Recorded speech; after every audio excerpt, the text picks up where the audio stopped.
तक्षशिला के विशाल साम्राज्य में एक युवक रहता था जिसका नाम आर्यवीर था।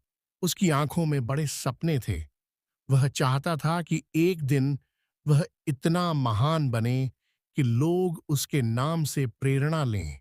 लेकिन उसके जीवन में एक समस्या थी। उसका मन बहुत जल्दी हार मान लेता था। कभी वह पूरे उत्साह से काम करता, तो कभी कई दिनों तक निराश होकर बैठ जाता। एक शाम सूर्य अस्त होने वाला था। आसमान हल्के लाल रंग से भर चुका था। आर्यवीर नदी किनारे अकेला बैठा बहते पानी को देख रहा था। उसके चेहरे पर चिंता साफ दिखाई दे रही थी।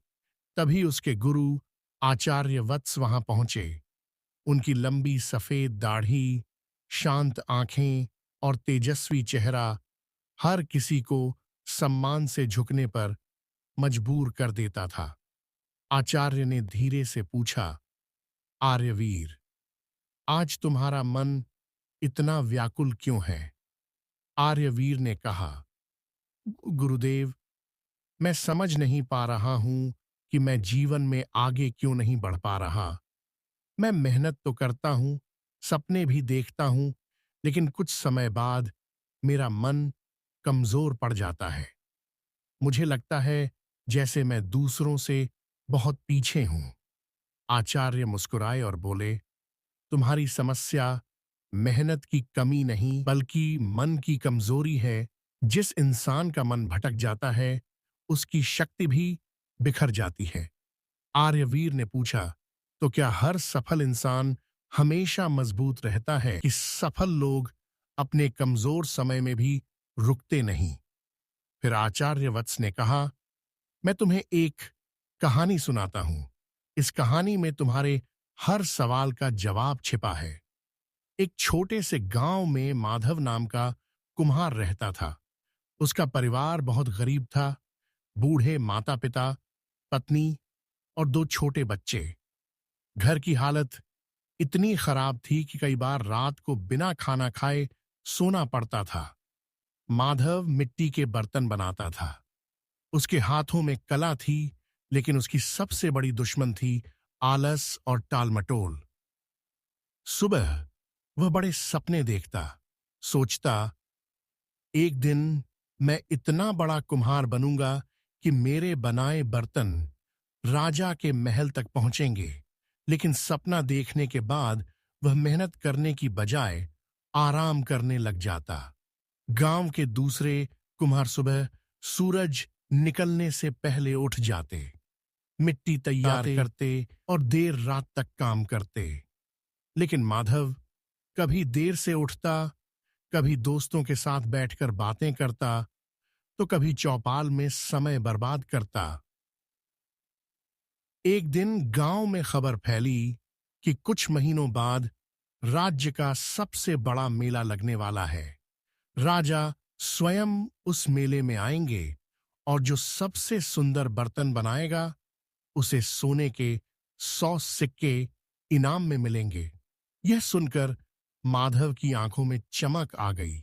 उसने सोचा, अगर मैं यह प्रतियोगिता जीत गया तो मेरा पूरा जीवन बदल जाएगा। अगले दिन वह पूरे जोश से काम पर लग गया। उसने मिट्टी इकट्ठी की, नए डिजाइन सोचे और कुछ सुंदर बर्तन भी बनाए। लेकिन कुछ दिनों बाद उसका उत्साह कम होने लगा। एक दिन उसने सोचा, अभी तो बहुत समय बाकी है, कल से मेहनत करूंगा। फिर वह दोस्तों के साथ घूमने निकल गया। अगले दिन उसने कहा, आज थोड़ा आराम कर लेता हूं। धीरे धीरे यही आदत बन गई। दिन बीतते गए। गांव के बाकी कुम्हार लगातार मेहनत करते रहे। उनके बर्तन पहले से भी ज्यादा सुंदर होते जा रहे थे। लेकिन माधव का काम अधूरा पड़ा था। उसकी पत्नी कई बार उसे समझाती, अगर अभी मेहनत नहीं करोगे तो बाद में पछताना पड़ेगा। लेकिन माधव हर बार यही कहता, किस्मत में होगा तो सब अपने आप मिल जाएगा। आखिरकार मेले का दिन आ गया। पूरा गांव सज चुका था। दूर दूर से व्यापारी आए हुए थे। हर जगह सुंदर बर्तनों की चमक दिखाई दे रही थी। माधव भी अपने बर्तन लेकर पहुंचा, लेकिन जब उसने बाकी कुम्हारों के शानदार बर्तन देखे तो उसका आत्मविश्वास टूट गया। उसके कई बर्तन अधूरे थे, कुछ टेढ़े थे और कुछ भट्टी में सही से पके भी नहीं थे। राजा जब वहां पहुंचे तो उन्होंने दूसरे कुम्हारों की खूब प्रशंसा की, लेकिन माधव के बर्तनों की तरफ किसी ने ध्यान तक नहीं दिया। उस रात माधव बहुत रोया। उसे पहली बार एहसास हुआ कि सपने देखने और उन्हें पूरा करने में बहुत फर्क होता है। अगले दिन वह गांव के सबसे बुजुर्ग कुम्हार के पास गया और बोला, मुझे बताइए, मैं हर बार असफल क्यों हो जाता हूं? बुजुर्ग मुस्कुराए और बोले, क्योंकि तुम सफलता चाहते हो, लेकिन सफलता की कीमत नहीं चुकाना चाहते। बेटा, मेहनत का कोई विकल्प नहीं होता। उन्होंने आगे कहा, याद रखो, एक एक बूंद से घड़ा भरता है। उसी तरह हर दिन की छोटी मेहनत इंसान को बड़ा बनाती है। माधव की आंखें खुल चुकी थीं। उस दिन के बाद उसने अपनी जिंदगी बदलने का फैसला किया। अब वह रोज सूर्योदय से पहले उठता, घंटों अभ्यास करता, नए डिजाइन सीखता, गलतियां करता और उनसे सीखता। धीरे धीरे उसकी कला इतनी निखर गई कि आसपास के गांवों से लोग उसके बर्तन खरीदने आने लगे। कुछ सालों बाद वही माधव पूरे राज्य का सबसे प्रसिद्ध कुम्हार बन गया।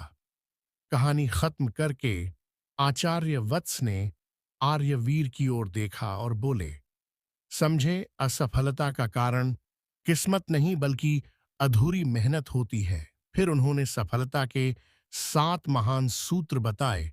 पहला सूत्र, खुद की तुलना किसी से मत करो। दूसरों को देखकर परेशान होने वाला इंसान कभी अपने लक्ष्य पर ध्यान नहीं दे पाता। दूसरा सूत्र, अपना लक्ष्य साफ रखो।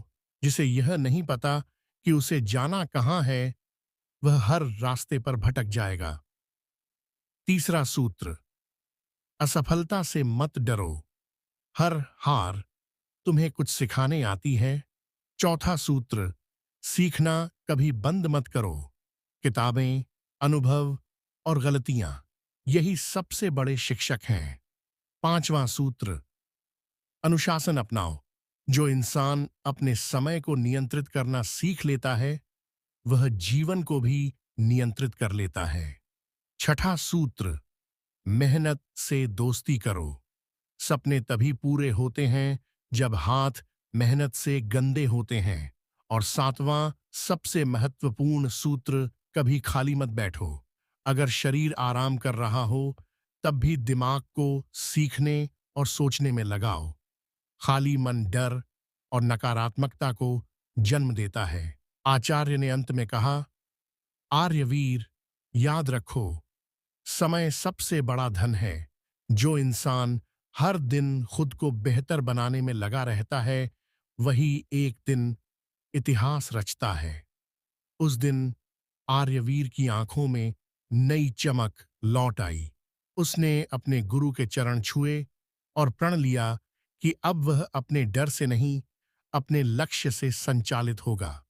कहते हैं, उसी दिन से उसकी जिंदगी बदल गई और आगे चलकर वही युवक पूरे आर्यावर्त का महान